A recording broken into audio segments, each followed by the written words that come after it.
Everything we know, from people and ants to stars and galaxies to quarks and atoms, the entire universe, might just be a simulation running inside a supercomputer inside an even bigger universe. Ancient philosophers said that the universe is a dream that we're waiting to wake up from. In this dream world of the imagination, anything is possible. All cultural items, from the dreams of our rodent-like ancestors, to books, to television shows, are merely permutations of the reality we think we live in. Today's age of computers and video games places simulations at the center of our cultural consciousness. A select group of us perform simulations for fun and profit, and we call them games, role-playing and otherwise. We live to run simulations. Join us on the Simulationist podcast as we explore our culture of simulations. Hello once again, welcome to the Simulationist podcast. Today is the 9th of April 2013, or 2013, and this is iteration 31. Yes. Nothing really auspicious about that number, but I like it all the same.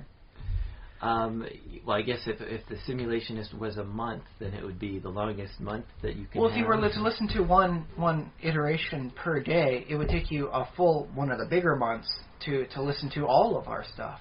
All right. Oh, and I didn't introduce myself. I'm Josh Trelevin. I'm still Ryan Kirkby. And Ryan there. Yeah. So we're going to dive straight into the topic because I think it's a source of potential rich information and ideas. I want to talk about diseases. Diseases in fiction, role-playing games, Well, movies. I have a channel that plays all the old-fashioned movies, lots of black and white stuff, and they were doing a Western movie. And I was looking at it, and oh no, the gunman's kid has come down with typhoid fever, and the look on their face was like, oh God, typhoid fever, this may well be the death of him. Yeah, so diseases are scary, and a plot point, or a plot device too, and. So and they are, especially something like that, typhoid fever in the Western. I mean, that's oh my God, this is going to be nasty. This isn't something like, oh, I've got a fever, from an open wound or anything. This is the killer. It's just it's something you don't just name drop. You don't just throw around all willy nilly when you're writing Western scripts. This is a big thing. Yeah. But it strikes me odd because I was watching that and I was thinking, well, in the modern era, if somebody has typhoid fever, you just go to the hospital and get yourself a quick shot. Maybe stay overnight if it's particularly bad. Otherwise, you're out the door. Well, at least up here in Canada. I don't know how they do it in America. I think it's mostly the same. I imagine there are a few differences. They bill you. Yeah. I know that. And not as of next year. They will bill some insurance company. Yes, so that'll be a little bit nicer for all the people who wind up getting infected with typhoid fever for whatever reason it happens to be. I don't know. I think all those old diseases are still sort of around. Like one person gets it every year. Or Except like for smallpox, yeah, they're all pretty much still around. Rid of smallpox. Okay. Yeah. Well, technically, smallpox is still around. It's just around in vials.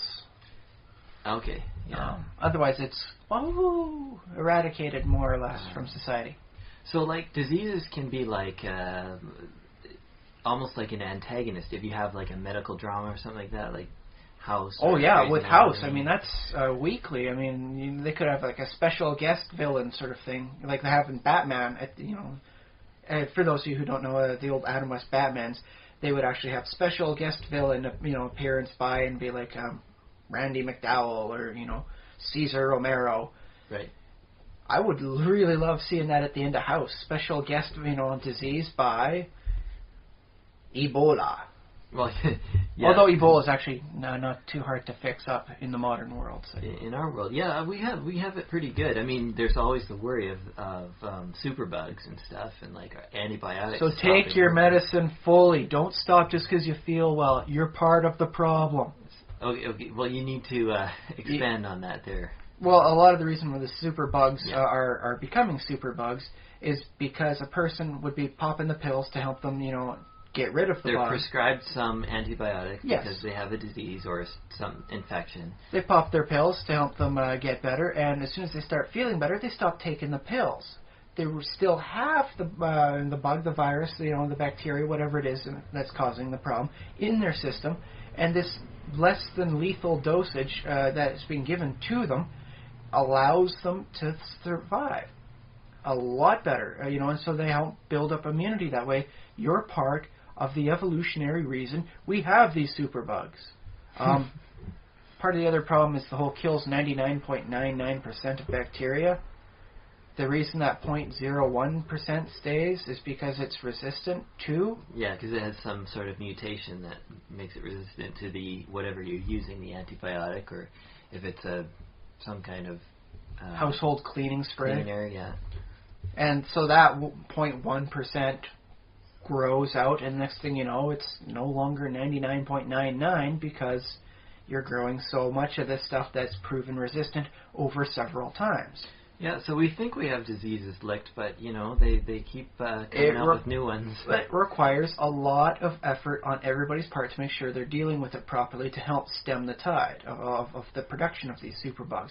Now, in all intents and purposes, it's actually not plausible to get rid of most of these diseases. They're with us. For better or worse, we're with diseases and they're with us.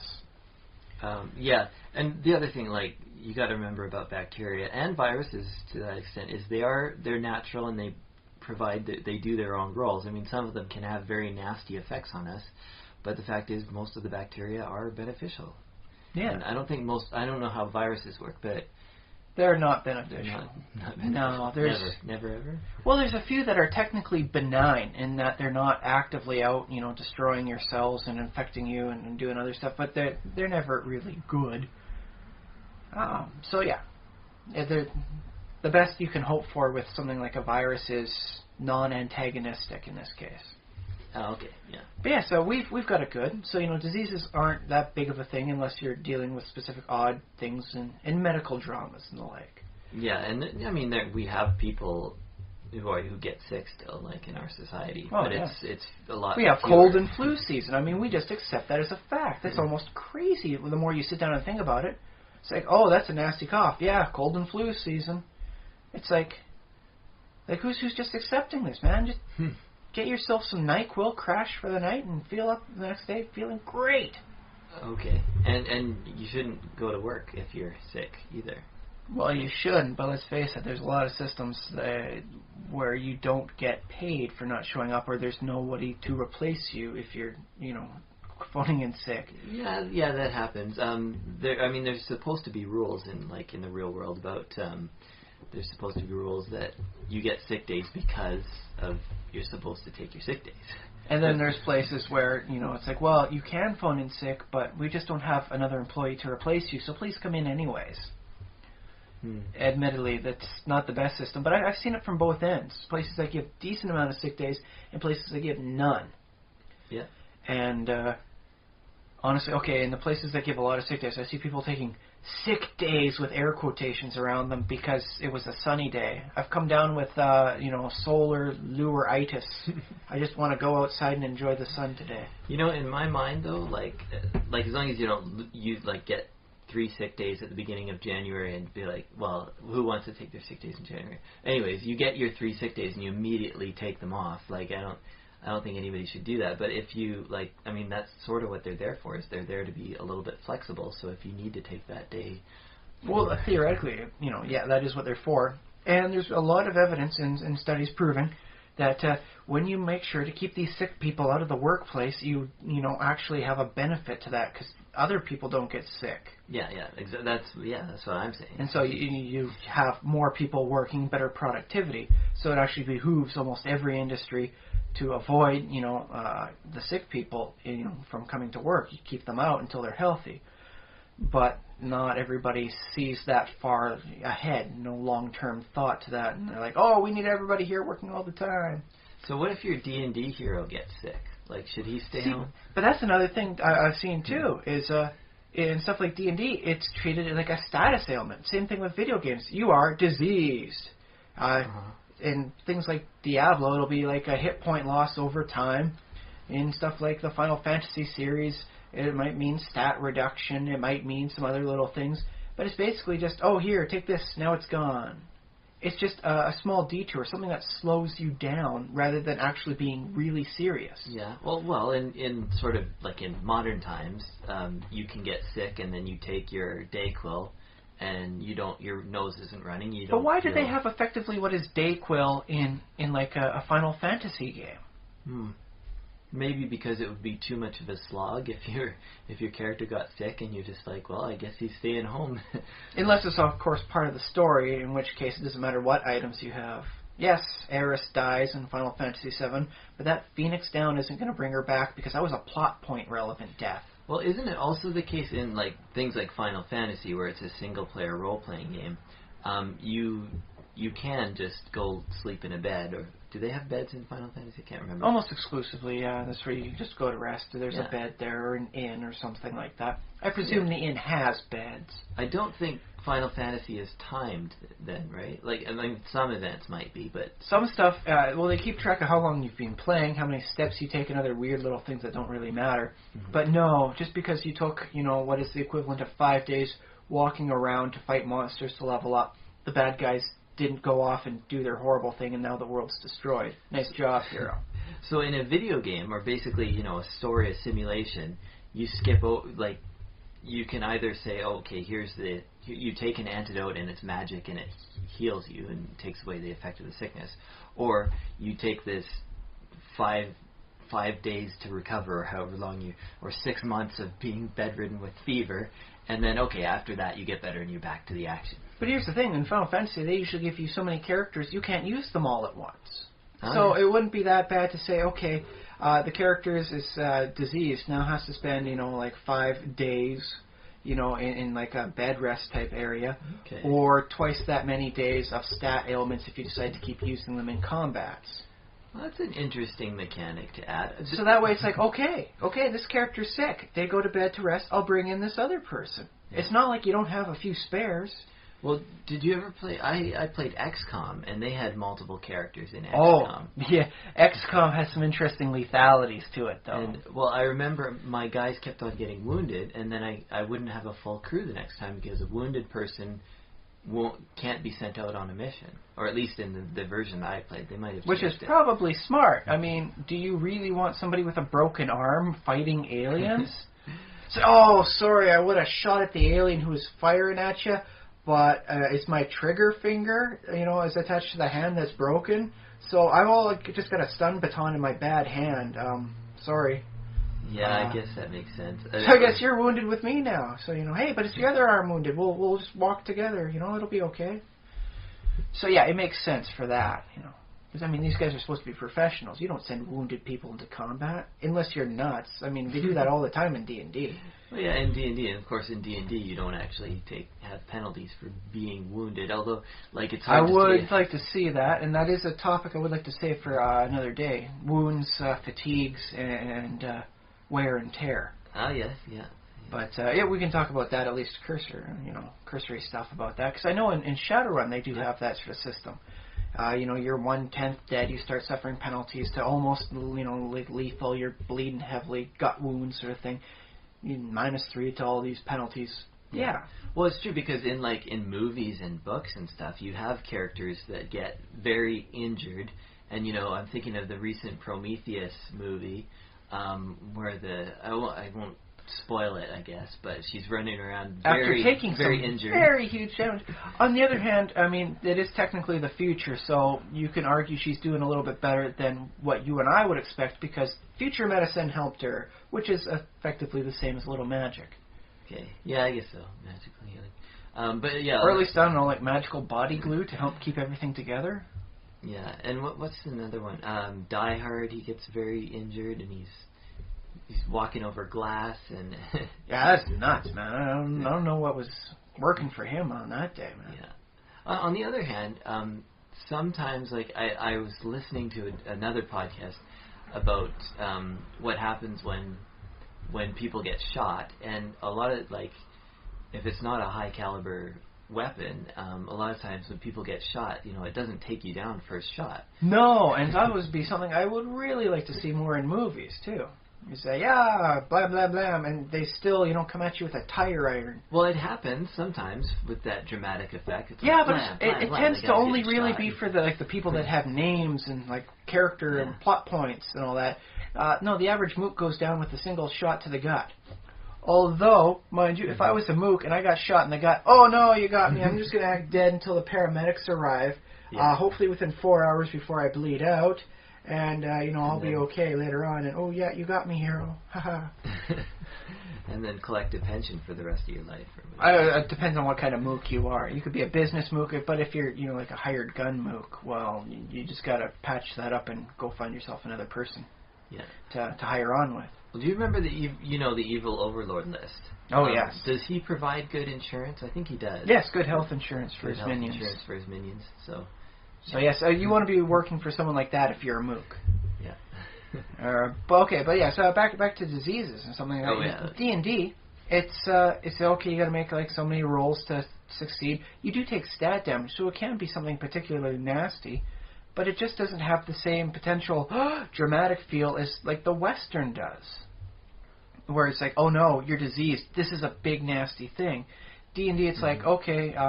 I'll just, make my checks until, okay, I passed, disease is gone, and I'll heal up now. Or, cleric, there we go, healed up, I'm gone.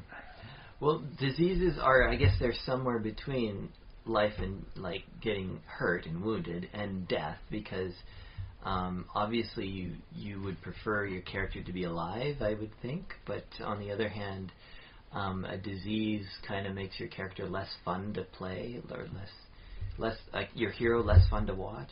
To some degree. On the other hand, I like to read a story occasionally where the hero is winning despite these incredible odds. Mm-hmm. I read a comic or two, from time to time, and there's one in particular where the hero is trying to do the heroic act, but he can't sleep. If he sleeps, he has horrible nightmares of just gut-wrenching pain and torture. He can't sleep. And so he's horribly sleep-deprived, and he's still coming through with these wonderful ideas, and he's discovering the plot despite being just so weak any given moment. He's just laying down on the ground. He doesn't even want to stand up. And so doesn't that make him more heroic when he's winning despite these increased odds? Yeah, probably, yeah. I mean, it makes the story better in some ways, yeah. So, in that case, wouldn't it be more heroic for, a game that's supposed to feature heroes, such as Dungeons & Dragons, where it's okay, yes, I was riddled with horrible demon fever, and I still faced, the horrible, what's a good term for a demon overlord? Underlord? Side-lord? I don't know. Archdevil? Yes, I fought the Archdevil himself while I was riddled with cackle fever, and just sweat was pouring down just from the horrible high temperature I had, but I still fought on. That's true. That is a very dramatic story. You have to be careful though about the mechanics of it all, because a disease will make the main character a little bit less effective.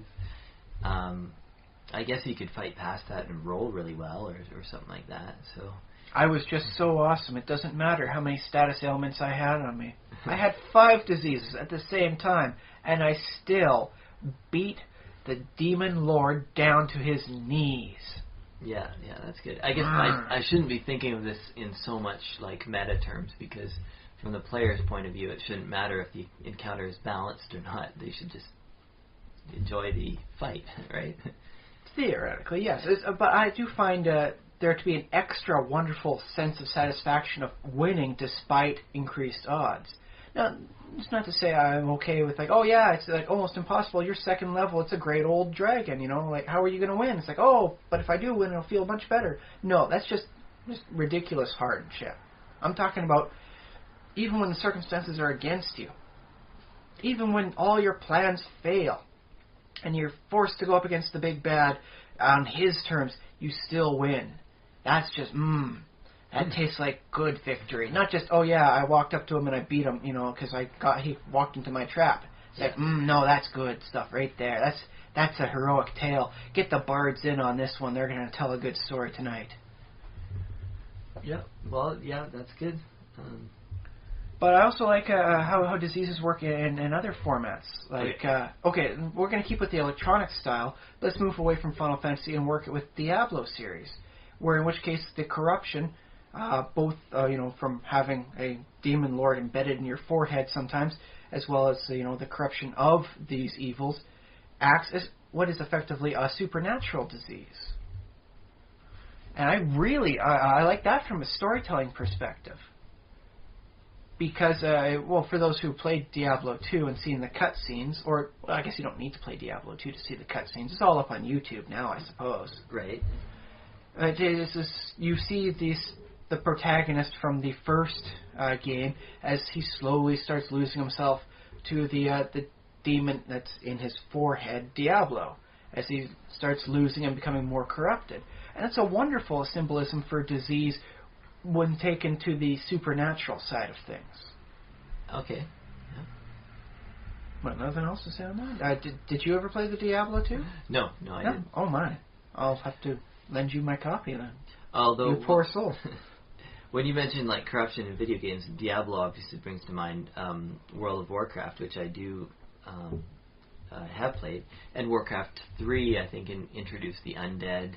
And that was kind of a plague-like thing, and well, it's literally a plague. And they changed it later on, but it started out as something spread by eating infected grain or whatever.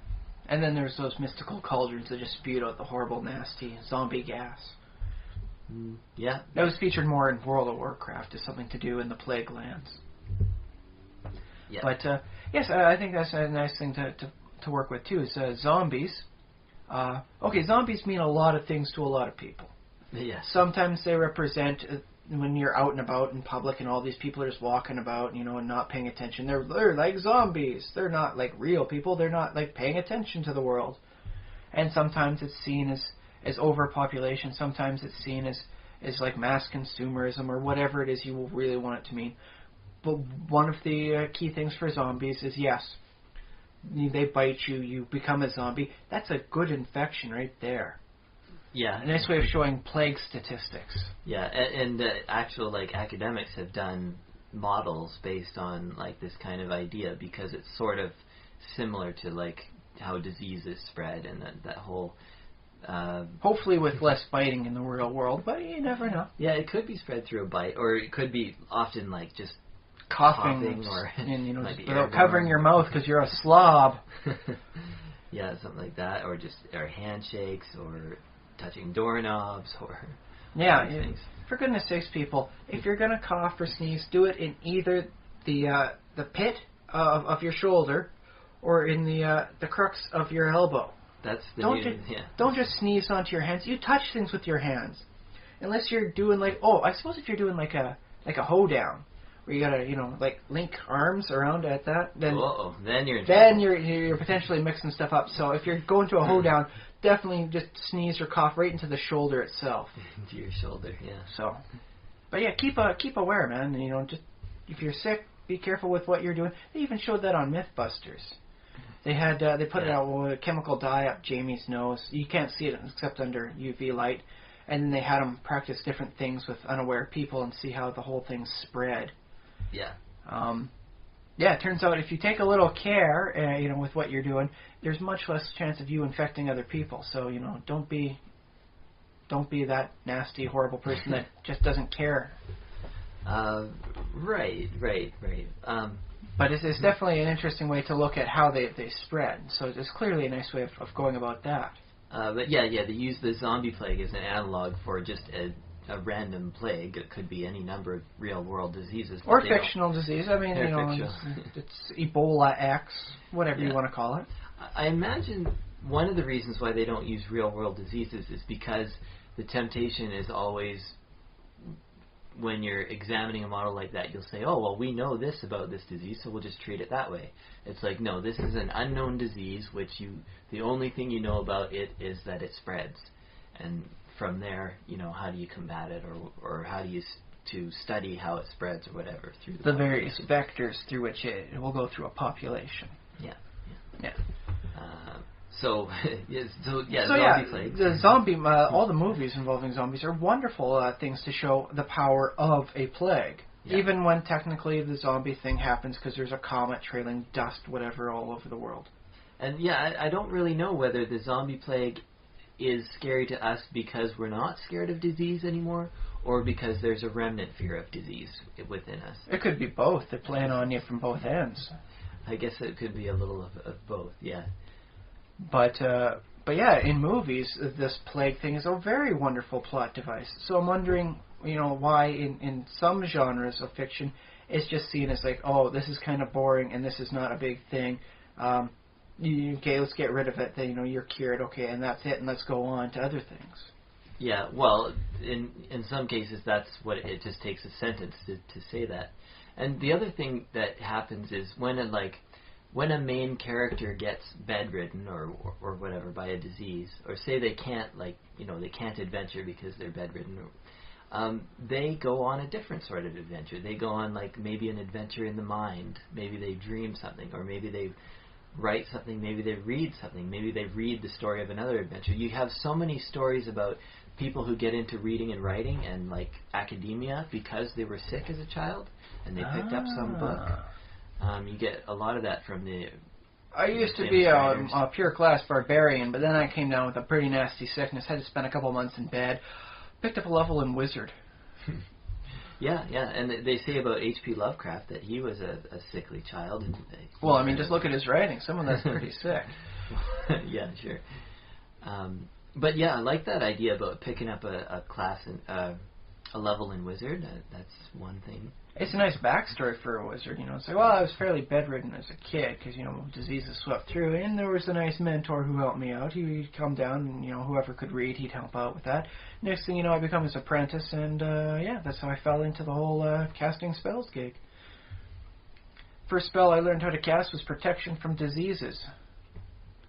Well, and the other thing about using diseases just willy-nilly, it's like writing your standard, a modern day, I don't know, say there's a romantic comedy, and then in the middle of it, the male lead gets hit by a bus, and he's dead, just because that's realistic, because people get hit by buses, and then the rest of the movie is, I don't know, it just completely turns around the rest of the movie, whatever it was going to be. I mean, they could do it in a movie. That could be Oscar freaking gold.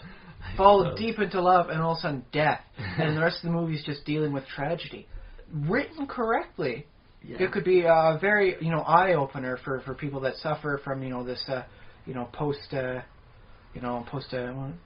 relationship mortem depression sort of thing that happens when someone that they deeply love dies. Yeah, I mean it's just grief and loss. Well, it's not just grief; it's something that deeply affects the mind, sort of thing. Yeah. So if you write the whole thing properly, it could definitely be Oscar gold dealing with this depression, and could help teach people who are watching the movie about what it's like to suffer from this sort of depression. It's not something you can just snap out of it. This is something that's deeply in your head. Yes, and I agree that it's a good story, but it's a little bit weird to have something that big happen in the middle of the film.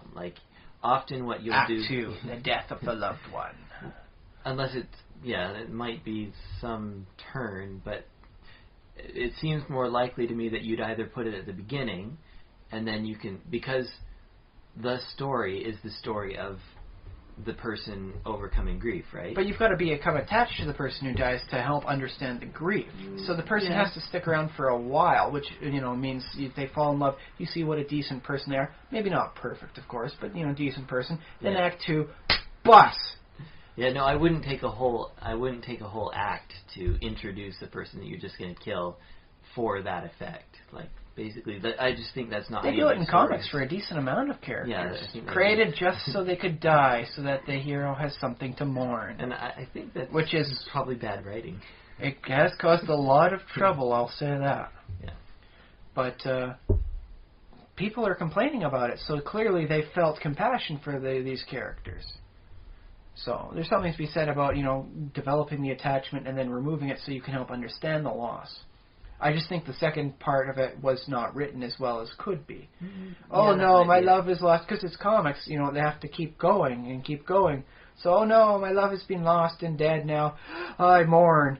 Next story arc, so and so does this, and then the dead person is just infrequently mentioned and otherwise ignored. It doesn't really affect the character. It's interesting, because I guess comics are a little bit more like real life in that life goes on, right? Yes, but under a different writer sometimes, so, the moroseness of the character, they don't fully complete what's a realistic mourning process. It's just, oh, they're dead, now I get vengeance on whoever killed them, and then, I mourn their death. And then in the next story arc, it's like it never happened. The character's just not there anymore. Right, and then there's another arc later on with the writer's like, didn't that person lose somebody? Yeah, so it becomes quite sporadic in the whole thing, and they don't go through the what would be seen as a normal mental healing process. Well, I wonder, because I don't have too many personal examples of people who I know who have lost somebody very close to them, who are also close to me, kind of like. And I wonder if, because I would think that kind of the pain comes back every once in a while. It's like, oh, I remember that person. I'm still sad that they're gone. You know what I mean? Yes, but you do traditionally have the longer mourning period than the I've extracted vengeance on the person who killed my loved one, and then new story arc, and then it's like they don't even mourn sometimes, not Could within be the conventional style. So I think the problem they had with the people that were brought in just to die is being, technically it's a bit of a cheap shot. I'll admit that. Let's all just be fair on that. It is a bit of a cheap shot, bringing someone in just to get attached, so that it's more traumatic when they die. Mm-hmm. But apparently it works. Well, and the thing is, like, I don't mind that story arc at all if you don't spend like a whole act or a whole like arc getting to know the person, well, like the whole thinking thing with, they're going to be a main character. In Batman, they had his son, Damian Wayne, and he's been in the comics technically for a few years now, and they killed him off. He was one of the Robins, and he got killed. Yeah. Well, I'm okay. Like, as far as comics are concerned, like if a character's around for a couple of years, I think they're fair game. It's just this. I'm thinking in a very in the filmic. So I guess it doesn't apply to comics in the way I'm thinking right now. Is this filmic 3-act structure, which is very specific to film, and I suppose novels too. You could go with story arcs in comics. Yeah, but yeah, comics are much more like they continue and they go up and down. Not always continue, but the big name ones are like perennial. Well, I think I guess they're intended to continue, and some comics are more like novels or movies in that. There is a defined beginning and end to them. Yeah. So there is that. But okay, going back though to disease and all that, I mean, it's a wonderful source of all sorts of good plot points and things that can happen. I mean, you don't necessarily need to have someone die from disease just to have, you can have them be, the people that love them be very afraid of the death that might come. Because, you can stop the goblin hordes by swinging your sword properly, but you can't stop the horrible fever by swinging your sword. So some people will find themselves completely useless in conventional fighting the whole thing, aside from, cold compress on the forehead, switch it over, keep the fever down. Right, well, sometimes it becomes a quest. They might quest for that flower up in the mountain. Lotus flowers that only grow in so-and-so glade. Yeah. So that's not a bad one, to go about. But you don't really see that an awful lot in D&D. When it's something like that, it tends to be something very rarely used. Maybe with good reason. Yeah, perhaps. Because the fact is there's magic spells that are like, there's the cure disease spell. And that just kind of removes a lot of the potency for this stuff. It's like, at worst, it's like, well, we're all sick. But, tomorrow, the cleric is going to have this stuff memorized, so we'll have 3 people healed. By tomorrow, the day after that, everyone else can get healed. We'll be doing fine. Mm-hmm. I can see some situations where it would not be appropriate to have disease factored in. For D&D, I'm thinking filth fever. Dealing around in muck, you wind up getting filth fever. Mm-hmm. I'm okay that the Ninja Turtles have never experienced that. I mean, they live in a sewer. Yeah. Although I must admit it's pretty big. It actually looks more like they'd be in like the storm drains rather than a sewer. But whatever. They say sewer, so I guess sewer it is. I think it depends what city you're in. There are... It is New York. I can see the need for water flow. But it's never heavy water flow going through there. It's always just a little trickle at the bottom, and they walk or sometimes skateboard through there. Like skateboard through the sewers. Yeah. But no, it's only ever water trickling there, and maybe just some unidentified muck that people can slip in and all that sort of thing. But yeah, I'm okay that the Ninja Turtles never come down with like horrible diseases from living in what is the bodily wastes of the New York citizenry. So I can see from their perspective why they should not get that. That's just, especially if it happens more than once or twice. It would make for an interesting plot. Krang and Shredder take over a local taco stand and put secret little poison there. It doesn't actually affect the people who eat the stuff, but when it goes out and into the sewer, it causes all sorts of horrible disease. That's weird. Yeah. That is weird, but you can see it making for a very interesting story. At least just once. I'm glad I heard it this one time. That's it. Now we never need to bring it up again. But let's face it, sometimes the dungeon doesn't take place in a dry dungeon where there's, like mummies and all sorts of waterproof traps, and tight seals and doors like that. Sometimes the dungeon takes place in the city sewers, the catacombs underneath an old city. In which case, there should be some standing pools of, if nothing else, stagnant water. More likely worse things than that. So it would be expected of the adventurers to get horribly sick from trapezing around this stuff with open wounds, because that's what they do. After the first encounter, chances are they're technically bleeding from something, so... Or at least with a scrape, yeah. Yeah. And that's all it really takes to knock down some of the best defenses you have against, sickness. It's funny though too. I'll mention about like game designers when they're creating like adventures and encounters for a game like D&D or maybe like Diablo or something. They'll be inspired and they'll say, "Oh, I want to do something like with the bubonic plague," and they'll sit down and they'll type something up on their computer and they'll think about it a little while and they'll be like, "You know what? This bubonic plague, it doesn't have that." The hyperbonic plague. So they like, oh, well, maybe it's a monster. Oh, maybe it's a slime. Oh, maybe it has two heads and it like shoots slime balls at the players, and then they stick to them, and then they have to like roll a fortitude save, and then maybe it carries a sword, and then so that's actually not far for the one disease I made. So for every 2 points of Constitution you lose, you wind up hawking up like a giant ball of mucus that is actually a small slime that moves about on its own, that tries to infect others. That's how the whole thing spreads.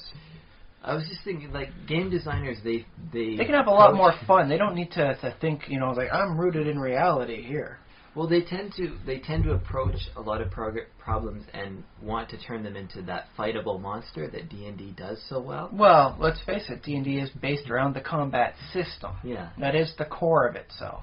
Yeah, so having like an interesting disease happen in the game is a little bit difficult to do, and it's almost just because it's sort of narrative in a lot of ways. It's sort of just... That is the nature of the setting in that case, the genre. Yeah. So that's an interesting perspective from it, then. But still, wouldn't it be interesting to have at least something a little bit more, with a little bit more oomph than the standard D&D style diseases? I remember one campaign. I'm not sure if you ran this, or it may have been back in my hometown, but there was a disease called red ribbons, and what it would do is the human skin would start peeling off in strips, causing red ribbons to form. It was pretty grisly, and it really stopped what everyone was doing. It's like, okay, this is a serious disease. We got a cleric and a scion who can get the diseases off of the citizenry. We have to follow the adventurers that are spreading it, because it was another group of like adventurers, a bunch of NPCs that were going around, and they were effectively the Typhoid Mary, just causing everyone else to get sick as the party tracked them down. And that was very interesting, because it was so much more of a different thing. Like, okay, yeah, sick people, haha, let's focus, buy the supplies, and keep going. No, it's like they have peeling skin, red ribbons, and it became the plague of red ribbons, and it was just it had so much more of it was artistic oomph to it. It had much more of a heroic, I've got to stop this urge to it. Then, you know what, there's a very good chance everyone's going to make their 2 saving throws in a row. They'll get over this, and everything will be fine. It became something we have to stop because we have the power to stop it. In which case, the cleric's healing spells became a much more plot-relevant point than just a cheap way of saying, okay, now the disease is gone, let's go back to adventuring. Right. Well, I think Red Ribbons is from a published product. It might be a monographic thing. I'm not sure. I can't remember. But it was definitely something that had style that caused players to stop what they were doing, like adventuring. Okay, let's go do this dungeon. No, wait, there's this. This is something we need to take care of because this is creepy and horrifying. Well, I just wanted to mention, though, too, there was probably, with that particular plague, there was also probably some sort of resistance or immunity to normal healing spells. Not the one we played. It was just, standard healing spells got rid of it. But there was a lot of people getting sick from this sort of thing. Okay, yeah. So we have to have, I believe the ranger would go and scout in the various directions the other adventurers probably went, and to find where the next infected town was. And then once we've cured the people we could there, then we'd take it on down the road to the next place. So everybody wound up having their time to shine. My Scion was able to absorb the disease, and I was playing a very, very high Constitution Scion. It was 3.0 rules with some stuff in there, so he got power points from being so dang tough. Yeah. And so he just absorbed the disease, and it's like, well, you know what? It's got like a fortitude saving throw of 14. I got a 95% chance of succeeding on that, and I can only be infected once, so I'll take all the diseases, and then I guess the cleric only needs to heal me once tomorrow to get rid of it. So thinking. Well, I mean, there's only so much flesh you can get off, man. I'm a darn tough Scion. Right. You know, and everyone had their point, you know, in what they were doing, so it's like, it really invoked the, everybody has a time to shine in the campaign that I do like to see. Yeah, that's good. So, like I said, in that case, the disease became a very good thing, as opposed to just a nuisance that, oh, you cure it, you're gone. A good thing as in a good plot device, or a good, It wasn't good with a capital G as in an alignment base. Yeah. Oh, although a disease that only affects evil people would be entertaining. A moral disease. This is your moral decay physically manifesting. As your nose falls off or something, I don't know. Mm-hmm. Hey, there's a nice backstory for how you get like a Skeletor type person. It's a disease that only gets the skin to fall off of the head. Okay. And all of a sudden you got Skeletor type people everywhere with the buff bodies and skull head. Yeah. You know, just throwing that out. Yeah, you can have all sorts of fun with that. Well, okay, the DM can have fun from a DM perspective. I don't anticipate anybody actually having fun if they were to create a disease that made flesh fall off of somebody's head. Skeletor head. Yeah. Yeah. Do we have any other points to make about diseases in simulations of diseases? I think we've covered kind of the gamut of it. Well, I mean, you could work it into some of the more esoteric styles, the mimetic style being a disease, or the earworms for music. But that's sort of stretching things out a little bit. Okay. Oh, but there's what's this song? You're going to get a lot of people to start singing a song now? Yeah. There's a lot of earworm songs. Every Day I'm Shuffling by LMFAO. Yes.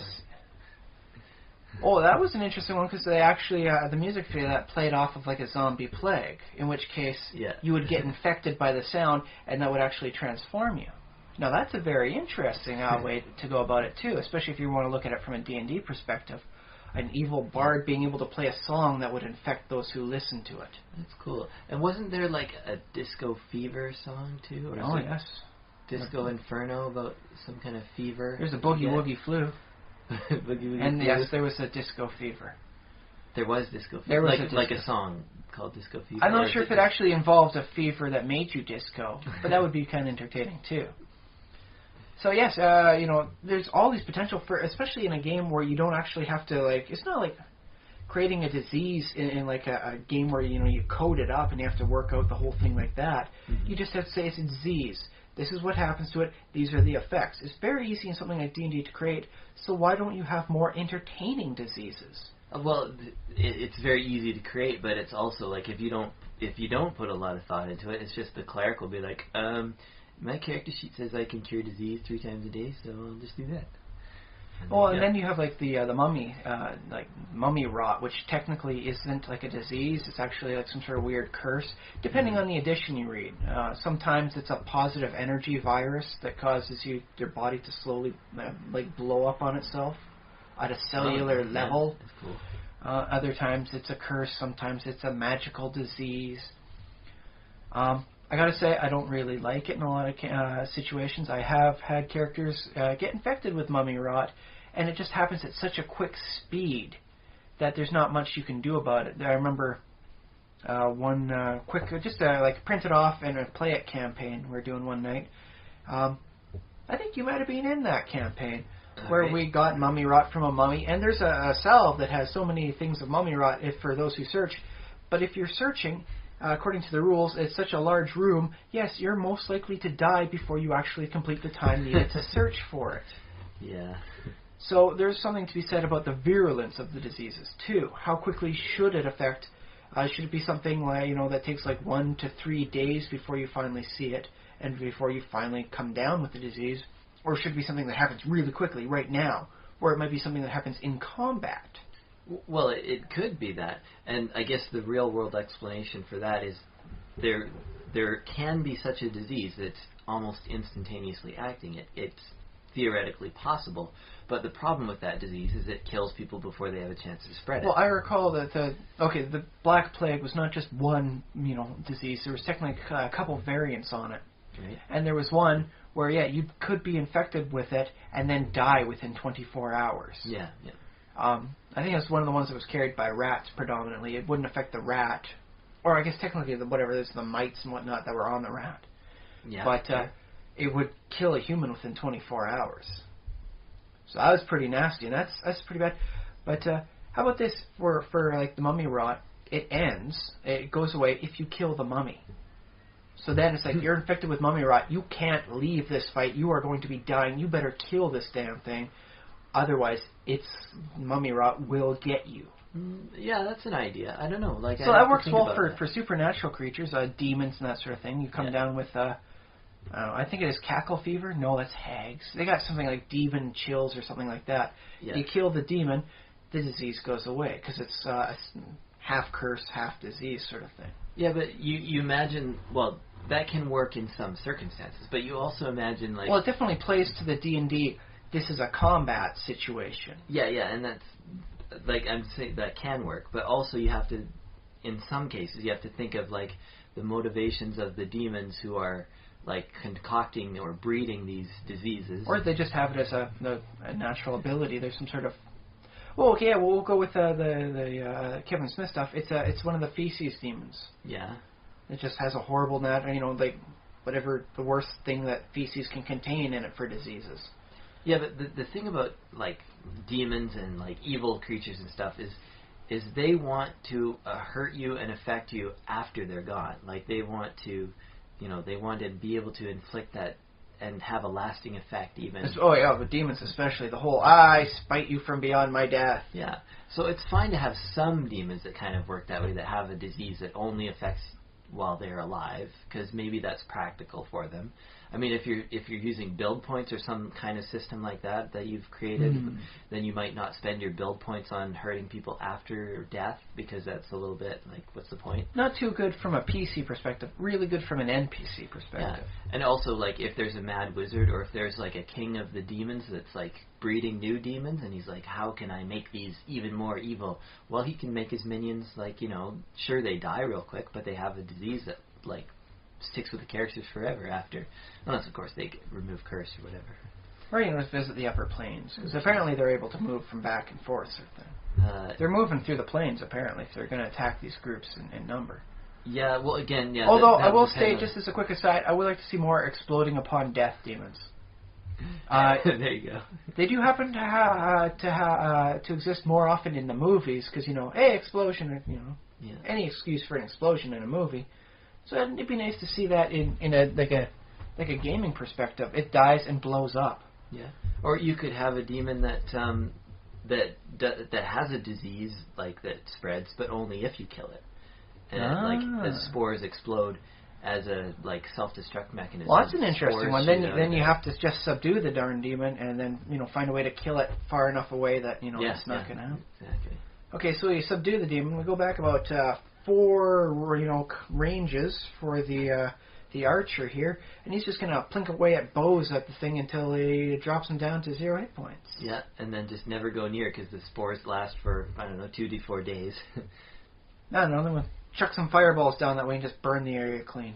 Could work, yeah. Unless they're fireproof. Well, maybe, yeah. Maybe it's one of the ones where you have to cool it off, sort of thing. Cold kills the virus.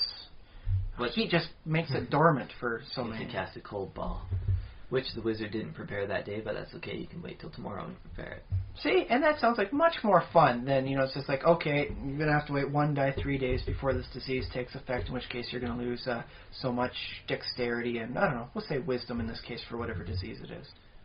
That's all right. It's not bad. I mean, clearly from a gameplay perspective, stat loss is something that's, pretty nasty. It'd be pretty cool if you, if you just encountered a room with some, mushrooms in it or something that, I did have a campaign with that. They were hallucinogenic. Hallucinogenic mushrooms. But, they could have a disease in them, and they could be like, if we stay in this room for another minute, we're all going to have to make fortitude saves or get this disease, if they make their knowledge check. I think I've seen 1 or 2 things like that in third-party materials. Yeah. It's just like a small, it's not even a real much for a statted plant, but it does produce this thing, so it has a challenge rating. It's the same as most molds, really. Oh, yeah.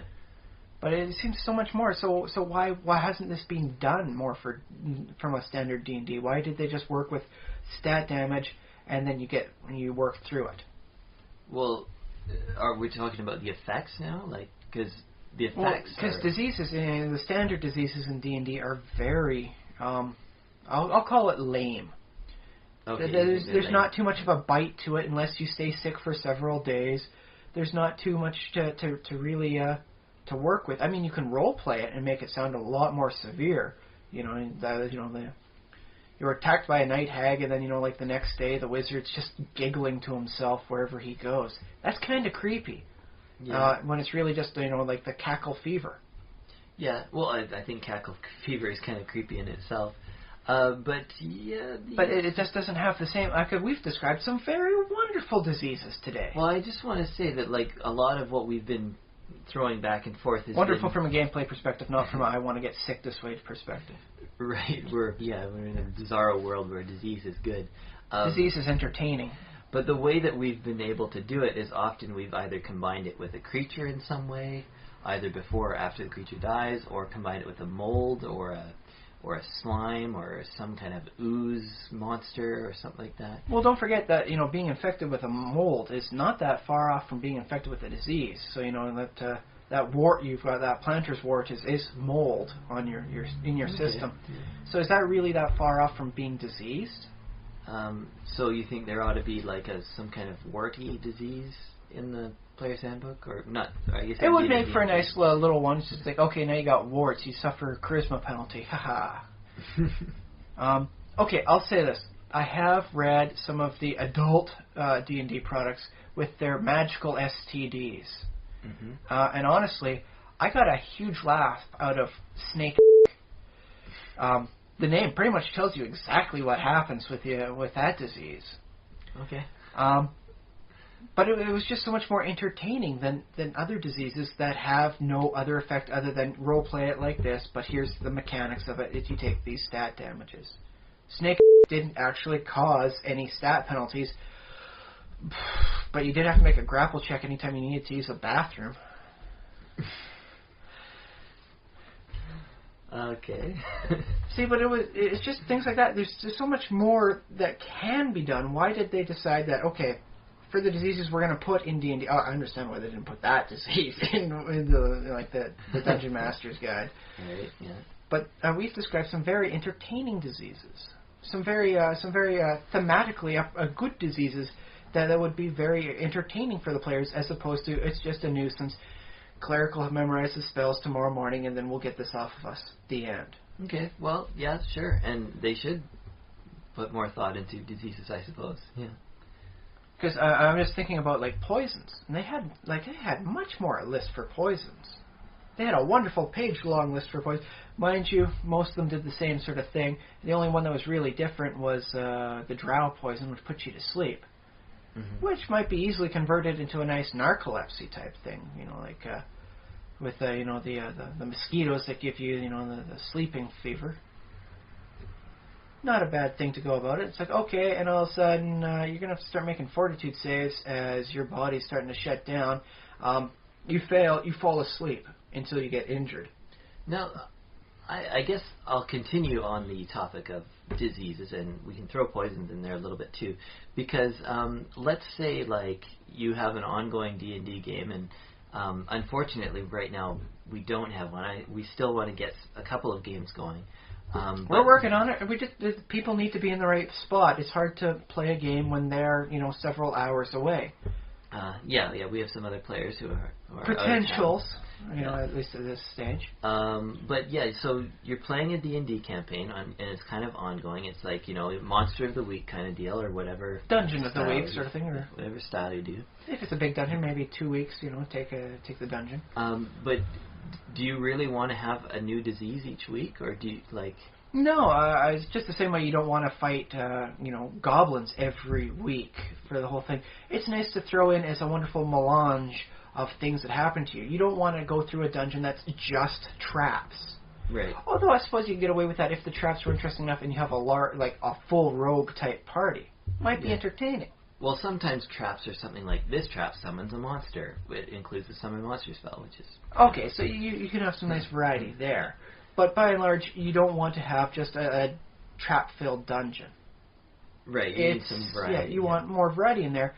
And so you're going to want to make the best out of all the variety stuff you have to make this wonderful dungeon salad. Yeah, so you don't necessarily want a disease in every dungeon. You might want... Inappropriate dungeons. I guess you might have filth fever in every dungeon just because it's that common. Well, if you're like plundering, catacombs, underneath the city and next to the sewers, of course that's appropriate. Yeah. Whereas something a lot more dry and hermetic, such as a mummy's tomb, would have only any disease when you attack the mummy, if there's anything there. You don't necessarily need to have it, but I think it's definitely what could be a potentially powerful card in the hands of the GM when they're playing the proverbial hand of what they have to face the players. Yeah. If you can imagine it that way. I've got traps. I've got some nice monsters with some gimmicks required on them. I've got a few have to split the party up to make this work. Like lever problems, and then I've got some disease to throw in here. Yeah. But what if you could also run it this way.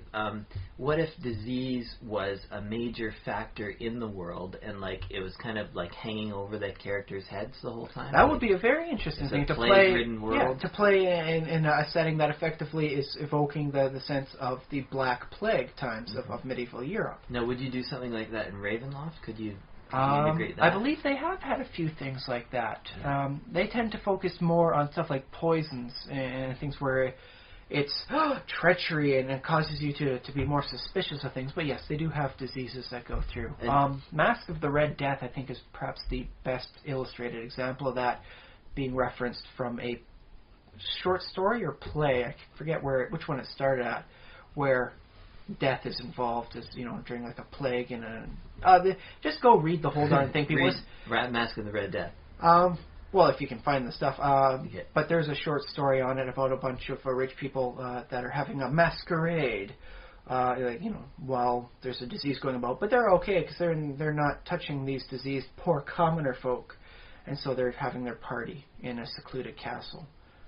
Spoilers happen. I won't reveal any of them, but twist you probably saw coming from a mile away because it was written 100 years ago and they probably reused it several times in various formats. And then the other thing you can do, if you were to have a disease or a plague being a major factor in the campaign world, then all the characters are going to be aware of it, and maybe it's something that's uncurable, maybe it's magical or supernatural, and maybe it's divine. The gods are just really sick at all your just horrible lifestyles, and they're going to plague it all out. And then when the population gets down low enough, maybe they'll start again. Yeah, and then so you have your party of 4, your main characters, and then sort of one adventure at a time, one by one, they each get like they each catch it, and they're like, oh, I hope I don't catch it, I hope I don't catch it, and then once you caught it, and that you're stuck with that for the rest of your adventuring career. Something Or like actually, that. wouldn't be that hard, bad to like to have a campaign on that sort of thing, situated where you found a safe haven. There's a nice area where people can live, and what your job is, as the adventurers, is to find these undiseased people and bring them back to the safe location. Yeah. And otherwise keep the diseased people away from the safe haven. I think that could make for a very interesting style campaign. I think that'd be an arc anyways. That'd be a Yeah. good series of adventures. Probably not entire, like up to 20, but yeah, it'd be... Well, it 5 or doesn't have to 6. be. It doesn't have to. Every campaign doesn't have to be a 1 through 20. Sometimes it's just okay. Here's a setting. Here's what we're doing, and it'll go on for so long, and then success or failure happens. Okay, yeah. And it'd be very nice just to effectively leave it up to the players to determine how they decide. Do they have like a little pre-town where they bring people in and they're observed for such a time? Okay, you've been without any evidence of disease for like 2 weeks. You get to go up to the safe location. Yeah. We'll say monastery in this case. Big mountaintop monastery. Yeah, so it's an aspect of almost like Kingmaker type. Something like that, yeah. And then they have to deal with problems like, okay, the kid, is doing okay, but the parents are diseased. Can you really split the family up, sort of thing? What if they decided the parents? Yeah, it's a hard just, choice. See, and you could have some very interesting ways to go about that. Bringing in hard choices and things that can't be resolved by throwing a 1d20 and applying your base attack bonus. So. Yeah, good. Well, any other thoughts on diseases or anything like that? I just think it's interesting how well they're done in some genres and how poorly they're done in others. Because well, you referenced the Western, and you said that well, that is what gave me the idea. The mere mention of the disease strikes fear into the character. It's typhoid fever, and I'm looking at John McCain there, and he's like, it's his kid. It's the one person who means more to him than anything else, and he's looking, oh my God, no. So I don't know if it's the fact that it's simply used well in that setting, because obviously it's not like it doesn't take a lot of effort to write that into the story, but it seems like it is an appropriate tool to use in that setting because the setting has certain assumptions about it that disease is scary in that setting. So then maybe I should start looking at it as to why they're being poorly represented, at least in my opinion, based on the genre setting. Maybe it's because the disease isn't supposed to be a big thing there. Yeah, and it might just be like, I think with D&D it's almost accidental because they give the characters, the heroes, they give them the ability to cure disease, and yet it would be preferable if in the world that's around the characters if disease was still scary. So I think it's accidental that it doesn't really work there. It's still kind of scary at the low level, but once you hit that critical threshold of we can now cure diseases, haha. Although it would also be nice to see them start getting bombarded with people, as the cleric goes up in level, just have them be bombarded by people. Just, I need you to help do this. I broke my arm falling off the roof. I need you to heal me. I've got, bad eyesight. I've gone blind from disease. I need you to cure me. Yeah. And just have them become constantly pestered all the time by people with, their little woes and ills. It'd be kind of fun. Well, I like to imagine, the town has its town cleric or whatever, and then maybe the cleric dies of old age or he goes missing on a this is the plot hook is the that's town that's one of my best liked adventures I've never run. It was a Monty Cook one. Yeah. The priest went missing. Yeah, the head priest of the order went missing, abducted, as it turns out, by priestess of one of Lolth's kids. And then, it's funny because you hear this story when a pastor. In kind of our world, we have pastors or priests or whatever, and you find out how much people rely on just the counseling and the talking and the praying or whatever the priest does, and suddenly if that guy is gone, then all these people are like, what do I do, and they turn to the next authority figures, which might happen to be the PCs, which is kind of useful, and so the townspeople who are lost without their priest are suddenly coming to the PCs and be an authority figure, tell me what to do, or or heal me, or all this stuff. Yeah. See, that sounds, on one hand, very good. On the other hand, from my memory of a lot of PC groups, very, very bad. Well, if they're evil, then... There might be a new alignment to chaotic mischievous. Yeah, well, maybe they're teaching the townsfolk to be more self-reliant. I'm sure that's what they're going to claim, later on when everything's, falling down and the chips are coming to land. But in the meantime, it'll be like, oh, you got a problem with your neighbor? Do it the way we do it. You walk up to them and you start punching them until someone wins. Whoever wins takes the loser's stuff. Might be entertaining for a while to see the consequences of PC-based mentality on an entire village. Actually, yeah, that sounds like a nice little mini arc for a campaign. Yeah. Well, there's a possible plot. Well, the common sense wizard is creating a magical item. This sort of thing happens, and the other PCs, the bard, the rogue, and the fighter, wind up having to make decisions for the townsfolk based on their perspective of reality. And then eventually the priest just gets fed up and comes back somehow, escapes from the dungeon by himself, and he's like, "What have you done to my town?" Wizard's like, I was in my study. I had nothing to do with it. I just work with these. I have no clue what's going on here. Please let me stay. I'm still halfway through making this magic item. I can only do it 8 hours a day, and I spent the rest of the day reading. Sorry. I haven't been out of this tower in a month. But, yes, there's a lot of fun that can be had from the repercussions of disease, too. So, once again, I question, why don't they do more? Why don't they do more? Well, it's something to think about, to include in your I suppose we'll have to take this upon our own shoulders one time and just come up with the whole stuff and show them how they really should have done it. Yeah, well, absolutely. Yeah, we should do. All right. But, yes, I think that's been decently discussed. It's a wonderful card for any DM, any storyteller. Whether it be mundane disease, magical disease sort of thing. I think it works very nicely. Yeah. And could be... We didn't even get into sci-fi diseases like the gray goo and the... Mostly because I don't like gray goo, because it really fails one plausibility test. Oh. Bacteria and viruses reproduce at just under a critical threshold of what you can do based on energy.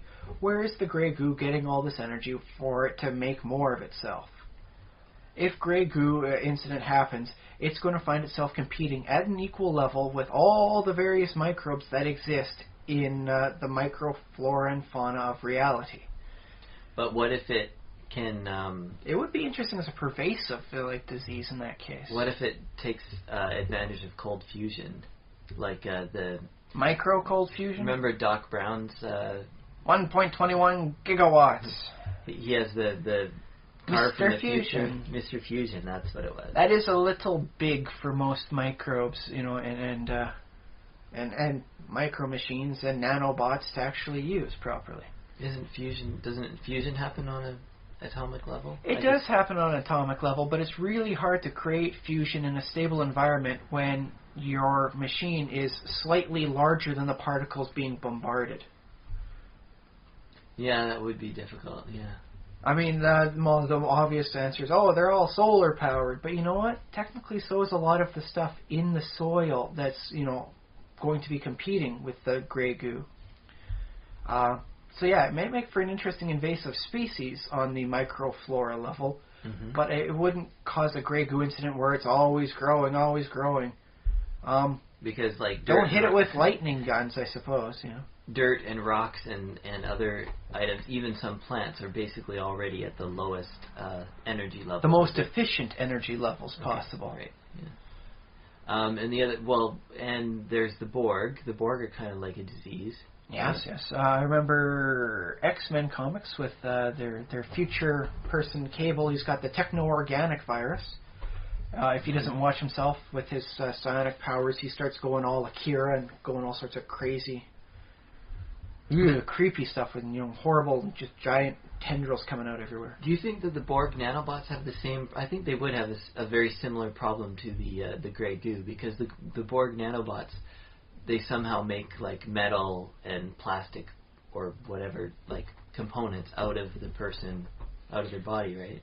I think it's supposed to be that they're utilizing natural iron sources within the body. So what should happen is you get really anemic as they start breaking down the blood, and then the metal starts popping out on you. But they don't seem to do it that way. They just seem to have done a quick route for it. Well, they do turn kind of whitish, grayish.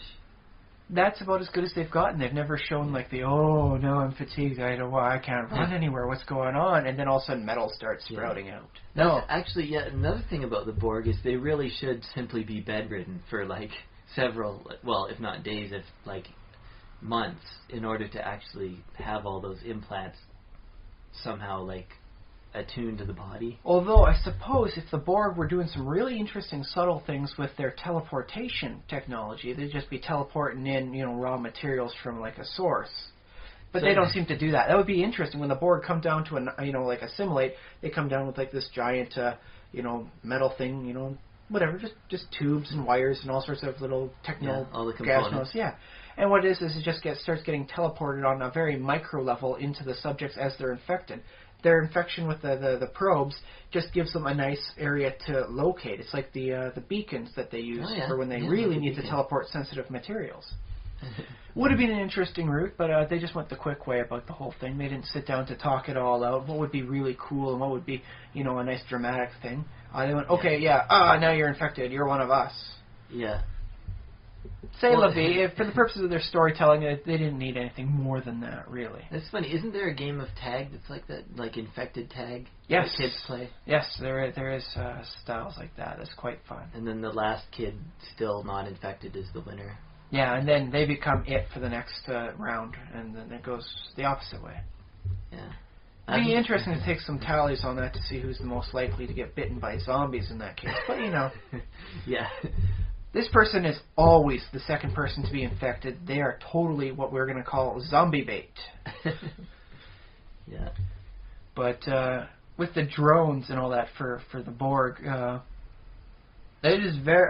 see, that's the thing. With Star Trek, you can't always rely on it being totally based on like what's supposed to be reality, because in a lot of senses it derives itself from the morality plays. Yeah.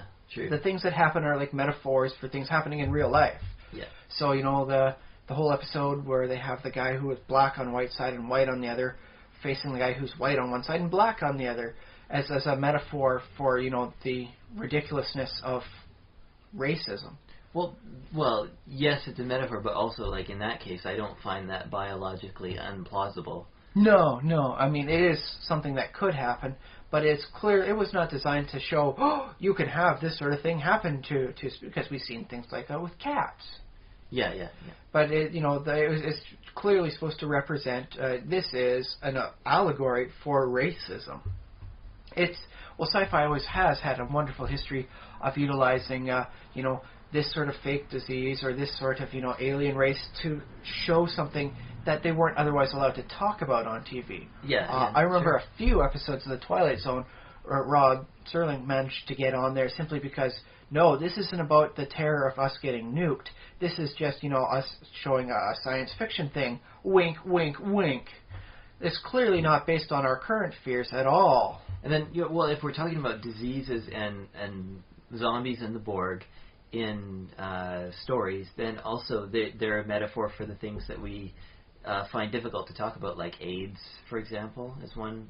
Oh yes, a very unpopular type disease could clearly be a nice way to represent AIDS without having to worry about offending people who have been infected by it and saying that's not how it really goes at all. It works in the body this way. It's like no, man, it's just an allegory for the things you have to go through when you get sick with AIDS in the 80s. Yeah, and there's things like there's pain and there's fear and there's worry that like you're. I mean, heck, with something like AIDS, it's like a lot of people back then. It's like their blood was toxic. Yeah. They have to be very careful with anything they do. I remember a very special episode of Degrassi High where the one person has HIV. And he, the one, Joey Jeremiah, stands up to him and bops him one in the nose, and he gets a bleeding nose. And this really scares him because, dude, that's toxic. That's like, it's like, oh, careful, you could get HIV from me because I got a bloody nose now. Yeah. And so it's very, very powerful thing in that way. And yeah, that's the thing about the that we have in diseases in stories, because a lot of what happens with AIDS is there's misinformation out there, and there's people like they don't know how exactly. Like, can you get it from shaking hands? Which you can't, by the way. Well, not unless you're both bleeding from your hand. In which case, you probably shouldn't be shaking hands. You have more pressing issues. You have a bleeding hand. Yeah, exactly. But do you know what I mean? Like, people are scared of people who have a disease. Not just AIDS, hepatitis, all sorts of cancer. things, yeah. People, like, weirdly... You can get like, cancer from shaking hands, from using the same toilet seat. Oh, no. All sorts of... What's the fear of the unknown causing irrational behavior, really? Yeah. But for the purposes of Cable from the X-Men, with his techno-organic virus, he has to be careful about, infecting other people, because, I mean... It's clearly a nice allegory for AIDS. His blood has the horrible techno-organic microbes in there. Okay. He's keeping it in check with his psionic powers, which in this case would represent, I suppose, the wonderful, HIV cocktail that people are taking now. That keep them from progressing. Right, yeah, that sort of turns it into a manageable disease, although it's still... No, it's not at the same stage of where they're talking about it in the comics, but it's a very nice way of portraying the people, what they have to go through, the fears, and what it takes to live with it, as opposed to actually just saying, okay, and now we have an X-Men and they have AIDS, so, here's what we're going to focus for a story thing. It's, I think, a little easier to work for storytelling purposes.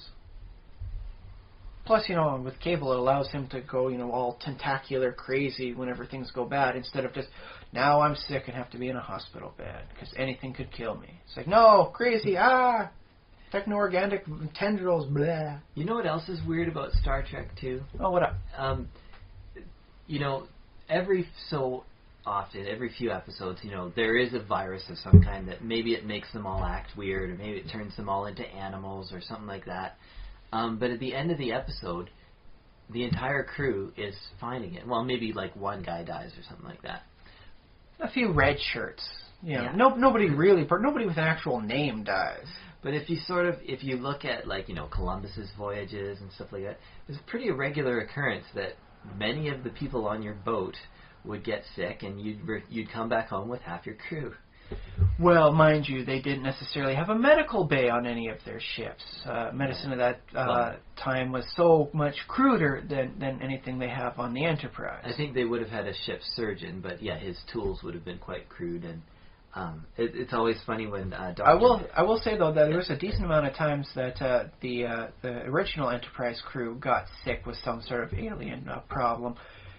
Or thought it was like a disease. Turns out, no, it's an alien sucking their blood or something. Right. Whereas, they really seem to have stepped up their game in the Next Generation, where they have force fields around the entire ship that can prevent, contamination vectors for airborne diseases. Oh, they didn't do force fields in the original series?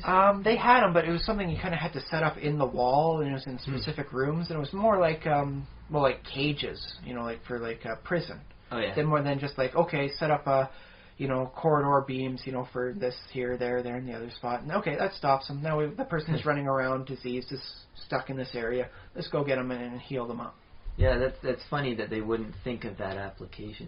I just don't think they had the energy allowance and that sort of thing to do it back in the original Enterprise. I think it's their reasoning for it. I've really lately, I guess in the last couple of years, I've been really into medical dramas like Grey's Anatomy, like House, and some other ones. Well, Hugh Laurie's just such a charismatic person. How could you not like House? Well, sure, yeah. But, I mean, I just like the show, and I like the idea of medical, stories. So I think it would be really cool if they did more, like a Star Trek era, like a medical ship or maybe a hospital space station or something like that. Mobile medical ship. But I guess... it'd be hard because in the future, supposedly, diseases are very easy to treat, and so you wouldn't... It would just work itself down to the same sort of technobabble I suppose House would, provided, you can figure out what's causing it. Yeah, but it might be an interesting thing to see, if they could make an entire TV series set in, Star Trek's version of, the state-of-the-art hospital where they treat the most exotic alien diseases and... stuff like that. So that's not bad. I do recall a few things on the original episode where it'd be like, oh, there's a horrible disease affecting all the plant life, and all we have to do is like, come down with like a cleansing beam across the planet to solve it. So even by that stage, disease was fairly minor. It was a reason for them to get to a location, or while they're on that location, they get subdiverted and something's happening, and we got to get back, otherwise the entire ecosystem will collapse. So there was a timeline for them. The disease acted as an impetus for them to go get this done, and then the evil villain of the week is the reason that they can't go just get it done in all routine. Well, maybe they could set it in the era... Star Wars universe, however, I could definitely see that being more of a thing. It has much more of a fractured nature to it, where it seems like a disease could really ravage a planet, especially something smaller like Tatooine, where there's only select inhabited areas. The rest of it's vast, swaths of we don't care, there's nobody really here. Yeah. So, I think that might be a I thing. could see it working in the Star Wars universe. Or the Star Trek universe, like, in the period, maybe, like, where Enterprise is set. The series which Enterprise? The series that's called Enterprise. Okay, the Enterprise series. Okay, just making certain on here. I think they had some disease, like, things happen in that series. Mostly during the first couple of seasons, and they got really weird, and that's when ratings dropped off. Okay, yeah. Well, they really bumped things up, so you didn't, okay, now we can understand all languages just through this, device here. So it's like, well, what's the purpose of the person who was translating? I really dug the scenes where the Klingon says, "Wa la la la nuka," and then everyone looks over at her and says, "What was that?" They're basically threatening to use our entrails as like a jump rope, and they're like, "Oh!" So that was kind of fun that way, and then they just kind of got rid of it. And they, in that case, I think in that case the progress is just lazy writing. I like Dr. Phlox. He was a very nice character. Yeah. Although it's kind of funny because in Star Trek you don't see a lot of people becoming obsolete. Jobs becoming like, oh, I guess the computer can do that now, so I guess I don't have a job, kind of deal. Mind you, jobs are much more nebulous in the Star Trek future because it's like nobody really needs money. It's like a creditless future sort of thing. So it's just like, oh, okay, now I'm just going to go find work somewhere else. Whatever I want to do. I like that thought because it makes like Starfleet works because people have specific jobs because for whatever reason they do. And that actually makes that world, that universe, more relatable to us because if we were to watch their civilian world, it would be like, none of this makes sense. I hate Nobody these people. Has jobs. Everyone just does whatever the hell they want. They don't need to worry about jobs. My life sucks. I hate this show. Yeah, I can see why that would get rather annoying. Because then just looking at the normal people, it's like, okay, I'm hungry. You want what do you want tonight? A pizza?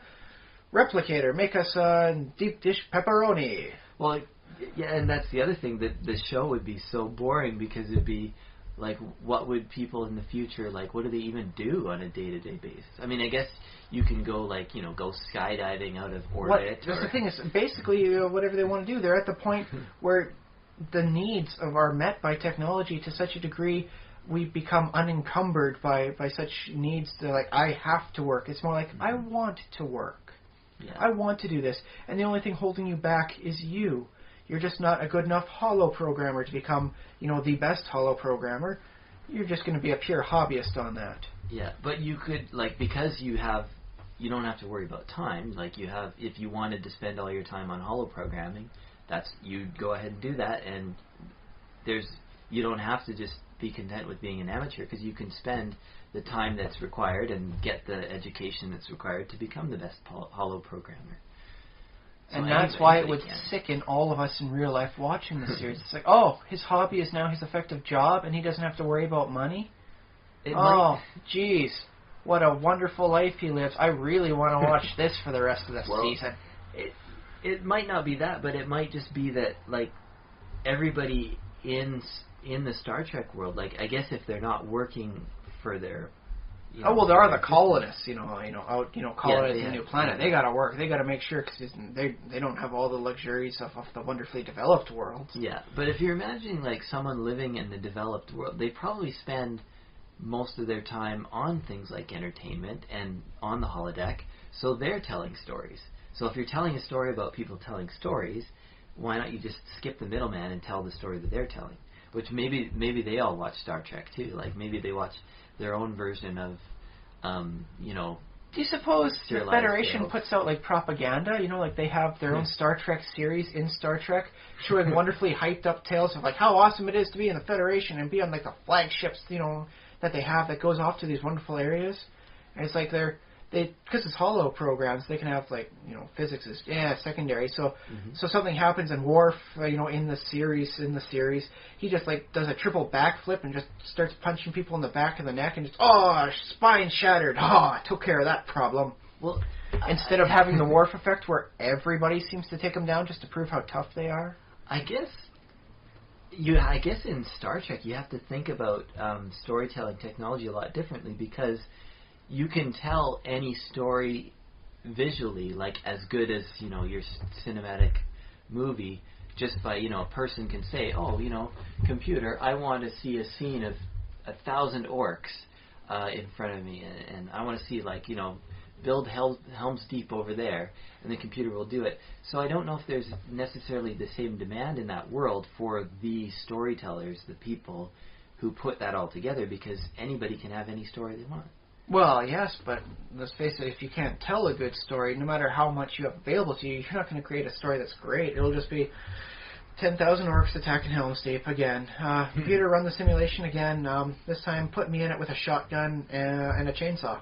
I'll be Ash. Woo! But here's the other thing. In that world, in that universe, because so many people don't have real jobs, they can all spend time focusing on art and get really good at it. So at least decent at it. You know, real good takes potentially years of practice. So if their attention can stay on it that long, they're going to have hundreds of millions of human beings on Earth who are experts at hollow programming and who can create expert shows. Creating hollow novels, hollow shows, hollow series, and all that. And I'm imagining Starfleet, like, I don't know how many people are actually in Starfleet. Like, maybe it's a few million? I don't know. I don't know what the ratio is. I assume there's tens of trillions of people within Federation space. They got a lot of populated worlds, you know. Yeah, that's true. 6 billion per, maybe, on the really high populated ones, plus the places out in space, you know, like the stations and all that. So they should have a fairly, like, you know, small compared to Starfleet, but it'd still be thousands of people within a department of whatever, like a department of culture or something like that, where and out of those thousands, they probably produce, like, the whole gamut of different, like, you know. They probably have people that actually have, like, their job is just looking at the fiction, going through it all, and then just highlighting it. Like, this week I found these good things I really liked, and so that you have people that just subscribe to what they say and say, okay, this guy comes really high recommended here, so let's do that. I wonder if they would have that, or if some kind of computer algorithm would do that. Do you think you need a human eye to? I think you'd need a human eye. I don't know if they'd be able to develop a computer algorithm to detect awesome. I guess in the Star Trek world, like, Data, that's his one flaw. Like, he doesn't get human culture and emotion and things like that. He's highly proficient at reproducing it within set parameters. He just, can't create something that totally blew my mind. How did that come about? I never saw that coming.